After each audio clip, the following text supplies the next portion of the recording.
Hey, what's up, my people? It is the showstopper, Mr. Leopard here, coming to you live and direct from the King's Palace, and I'm happy to show you around my cassavas. You know, I am from my number one with my cassava, but that's not the point. Today, I want us to talk a little bit of politics. I've already told you what I want to talk about, so I'll dive right into it. So, I will first begin by telling you the three political campaigns and formations that we have. You already know that, but the gist I want to add to it is to tell you what defines, what describes, what makes them, and then it will be up to you to make your own informed opinion. Mine is just to put the mirror right before you. So number one, we're going to start with Oka as a formation. Oka is Musalia Mudavadi with the NC, Gideon Moi with Kanu, Moses Wetangula with Ford Kenya, and Kalonzo Musyoka with his Wiper. So what is the heartbeat? What is the DNA? What is the nomenclature? What is the description of Oka formation? The Oka formation is what I would typically call guys who are preparing to be the swing vote. They are hoping that either the main contenders would either gravitate towards them and give them a cut, or that we will have a runoff at some point, and then at that point they will become relevant as the swing vote, such that wherever they put their support is going to form the government of the day. Now, I want to say that they are terribly mistaken, according to me. In fact, Wiper or ANC or even Kanu is better off singularly negotiating with the biggest players, which is either Raila formation or the Ruto formation, than for them to go and bargain as four, and then whatever they get, they are supposed to share it down. They call themselves equal. So if they agree that they are going to get a 25% stake, should they negotiate for a 20% from ODM or from the Ruto formation, whatever the case, then it means the net they will take home will actually be 5%. So they are better off even going for 10% individually with Ruto or with Raila Odinga than for them to settle for something that is much less. But why do I categorize them like that? I'm categorizing them like that because none of these people has a clout where they come from. So I'll be very quickly. Let me give you Kalonzo Musyoka. Kalonzo Musyoka is hoping that he can pita katikati yao the way he did in 2007. And the reason why he knows that that is the truth, let's go back today in Ukambani. Machakos County, who is the governor? Maendeleo Chapchap, it is not Wiper. Makueni County, who is the governor? It is Kivutha Kibwana. It is not Wiper. Let us go to Kitui. It is Charity Ngilu. It is National Rainbow Coalition. It is not Wiper. So Kalonzo Musyoka, as it is today, is standing on shallow ground. As history has already defined him, he does not have the sway. He doesn't have the final say. He cannot bring the Ukambani vote on the table. So he can only try his abracadabra and hope to Peter katikati. Yeah, let me give you Musalia Mudavadi. I'll give you the past and the present. The past is that his own home county, Vihiga County, the governor is Governor Otichilo, ODM. Kakamega County, ODM Oparanya. Bungoma County, Ford Kenya Wangamati. Haemba is not from ANC. So technically, as we speak today, and Ojamong in Busia, as we speak today, ANC does not have a single governor in all of the counties of Western Province. What has changed today? We don't know. But I can go by the words of one Honorable Bishop Titus Hamala, who spoke just the other day that the biggest threat to ANC is not even ODM. The biggest threat is actually UDA. So if UDA, which was born just the other day, is already posing a big threat to ANC, then you can imagine that then, let us say, there are three people who are going to share the spoils, because ODM has not lost its ground completely.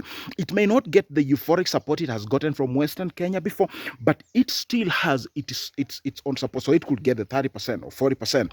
ANC get whatever, maybe another 30 or 40%, even if it gets a lion's share, like 45%. And you can't tell me that after Ruto has walked around with his money, the Western Bloc will not give him a vote. So Kanu does not have the sway of the Rift Valley Bloc. It's a fact. We don't need to labor so much about that.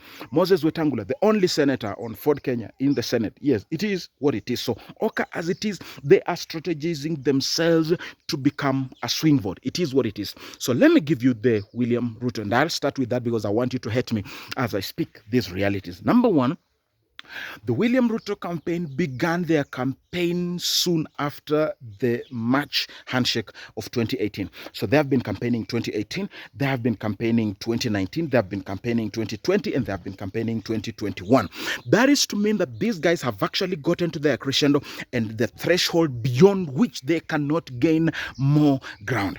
And after they have done all this, let me explain to you, and you'll start appreciating the things I'm saying when I began showing you or let me show you the parallels with ODM so that you can appreciate whatever it is that I am saying. The president and Raila Odinga before have said, let us work and let us not campaign. Of course, there was campaign when we had the BBI conundrum. William Ruto is the only man campaigning for himself. William Ruto is the guy calling the whole world unto himself. He is the one paying the bills. He is the one financing guys and calling them to come and visit him in Karen, to come and sit with him in Karen. What is the difference here? The difference is that when you start calling people to yourself in Karen, it is isolationist politics. I've been a politician before, so let me draw what that picture actually went. When people leave my village in Ngoze to go to Nairobi to go and meet William Ruto, first of all, the people who remain start complaining on how the list was formed, on how, because UDA is a shallow party. It's a party that does not have that strength on the grassroots. We should be able to agree on that. And so the people who qualify to go to that trip is neither here nor there. And so the ones who will remain will start being disgruntled and saying, they left me out. Why did the other people go? At least the party that is known to have its delegates. We know the ODM delegates, they are the delegates who went to meet whosoever. And when a different group goes, it is very clear. The people know who the delegates of that party is. So there is disgruntlement and isolation. When these people finally come back, what happens is that they are asked to produce the money that they got when they went hunting. And of course, these people are not given much. They're just given fare, they're given lunch and a little pocket money. I don't think they're given a lot of pocket money. So whether you went to Surgoi or whether you went to Karen, the truth of the matter is that the net effect is that it works against you. What works for you is when you take yourself to the people, you go meet the people on the ground and then meet delegates in a separate room, because people are able to relate with you. I know you'll tell me the guy has been working the ground, he's been traveling places. Have you not seen him here and there and whatever and whatever? It is okay. I'm talking about what is happening today, and I will address that aspect too. The other nomenclature. Okay, whereas all this is happening, the Raila political formation is actually, number one, it is not Raila inviting people to his home in Bondo or in Karen. No, it is people organizing themselves and then inviting Raila to go down to them. It is people organizing in Mombasa and then Raila going down to them. It is the Mount Kenya Foundation organizing themselves and calling Raila to go to them at Safari Park. It is the Mount Kenya members of parliament organizing themselves in Serena and asking Raila to go to them. So there are two parallels. One, that Ruto is calling people to himself and Raila is being called by the people. Number two, Ruto is using his money, tokenism, to finance his people who go to him, while Raila is actually not using his money. The people who are inviting him are the ones who are spending their money to call Raila to go to them. What is the other? So technically, I'm just trying to say that the Ruto campaign is standing on very shallow ground, whereas Raila's campaign is now just starting, and it is making very foundational approaches and very foundational strategies. You heard Sabina Chege say the other day that the difference between Ruto and Raila is that Ruto actually knows how to climb the mountain. So he brings himself, he climbs the mountain on his tops. He doesn't know where the dents are. He doesn't know where there are sacred places in the shrine. He doesn't know the pitfalls. But Raila is saying, hey guys, show me how to climb the mountain. And this is actually a reflection of what is happening all around the country, that Raila is actually building real partnerships. He's actually working with people as partners, whereas Ruto is not working with people as partners. He is saying that he's popularizing UDA, but my question is, when people go to Karen, do they register as members? I have not seen people joining UDA. I have not seen people defecting. I have not seen people doing a membership drive anywhere around the country to join the party. I know you'll throw stones at me, but wait until you listen to my last my last definition and description of these two campaigns. So, number one, I want you to look back in history. I want you to go very quickly in 1963, where Jomo Kenyatta is in prison, and somebody has to rise up for Kenyatta in order for Kenyatta to have the last word. And we have Jaramogi Oginga Odinga, who is saying, you give us Kenyatta first and then give us Uhuru. And if there is no Kenyatta, then there is no Uhuru. My question to you is that who is this person in William Ruto's camp that can take that kind of a pedestal, that has such a sway in the political arena, that he can be able to stand up and people listen to him when he says that you have to give us William Ruto first before you give us something else that you want. I want you to fast forward and come to 2002. Mwai Kibaki is the candidate. He's already been endorsed.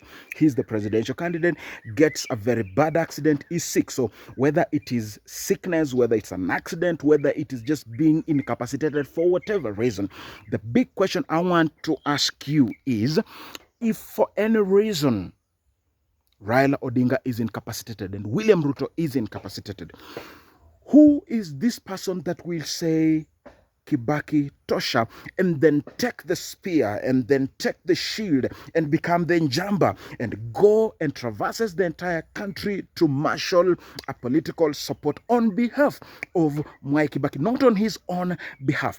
I want you to tell me, who is this person? Who is where in Ruto's camp? Show me the Joho who can actually put himself on the road and say that he is marshalling votes for Baba and do it on his own. Go to Nairobi alone, go to Kakamega alone, go to Kisii alone, and go to all the other parts of the country alone as Joho 001, campaigning not for himself, but campaigning for Baba. Show me that one man. Show me that Ababu Namwamba who can put himself on the line as ODM Reloaded and campaign for ODM. Show me the equivalent in the Ruto scam. Who is it? Is it Ndindi Nyoro? Is it Oscar Sudi? Is it Cheragay? Is it who exactly? Is it Kimani Ichung'wah? Who exactly can step up to be able to campaign on behalf of William Ruto? Because William Ruto is the lifeline, is the bank, is the everything in that campaign, whereas Raila Odinga has people who can actually go out of their way to marshal votes for him. If you talk about Western Kenya, he has the Oparanyans, he has the Wamalwas who can actually marshal votes for him. If you talk to the coast, we have the Johos that I've just spoken about. The Kisii guys have, made their voice very clear. And in these other places, if you talk about Mount Kenya, you have the Mount Kenya Foundation and these particular MPs who are saying that, yes, we have strategically decided that this is the direction we're going. So those are the two things. But finally, let me tell you a little bit about history. They say in political science that the best strategy is the obvious strategy. And the obvious strategy is usually the best because the obvious strategy is always the easiest. And the easiest strategy is what it is because it usually bases its foundations and premises on history as something that has already been tried and tested. So I want to give you the historical perspective here. The historical perspective here goes very quickly back in 2002, where we had the Rainbow Alliance as a splinter from the new KANU. Now, the Rainbow Alliance is Raila Odinga of 2002. Broke NDP. His NDP joined New KANU. The parallel is William Ruto. So William Ruto today is the Raila Odinga of 2002. William Ruto sank his URP to become part of the Jubilee, which is New KANU on this parallel. And then finally, Raila rebels from the Rainbow Alliance because he's not getting that secured endorsement. Ruto also bolts out of Jubilee because he's not getting that secure endorsement. So the Raila Odinga of 2002 is the William Ruto today. The second constellation that I want you to see Mwai Kibaki of the time. He's the old guard. He is experienced. He is tried and tested. He is old and he's looked at as that guy who will just do one shot or whatever it is. So the Mwai Kibaki of that time is the Raila Odinga of today. And Oka is actually Kano, and the people who remain in Kano, I'm talking about the Kalonzo Musyokas. No, Kalonzo Musyoka walked out with the LDP. I'm talking about the Musalia Mudavadis and the rest of Kano that remained intact with Uhuru Kenyatta, including William Ruto at that particular time, hoping to get an endorsement from there. So the three stones are Rainbow Alliance 2002, Mwai Kibaki NAK, and the Kanu Formation. So the Kanu Formation is the Oka today, the Gideon Moi, Musalia Mudavadi, Kalonzo Musyoka. The NAK of Wamalwa, Ngilu, and Kibaki is the constellation of Raila Odinga. And the Raila Odinga and the Rainbow Alliance then is William Ruto. What is different today? What is different today is that Uhuru Kenyatta, who is the equivalent of Moi at that particular time, Moi endorsed Uhuru Kenyatta within Kano.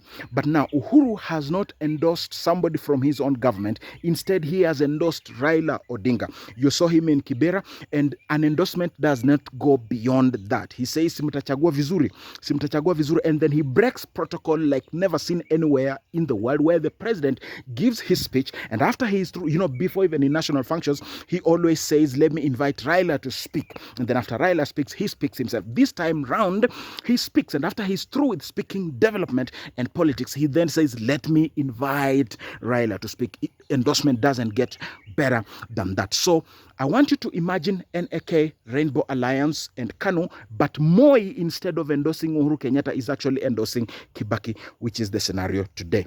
Make your opinion count. Have your own view of what is likely to happen. See you guys. God bless you. It's been the showstopper, Mr. Leopard.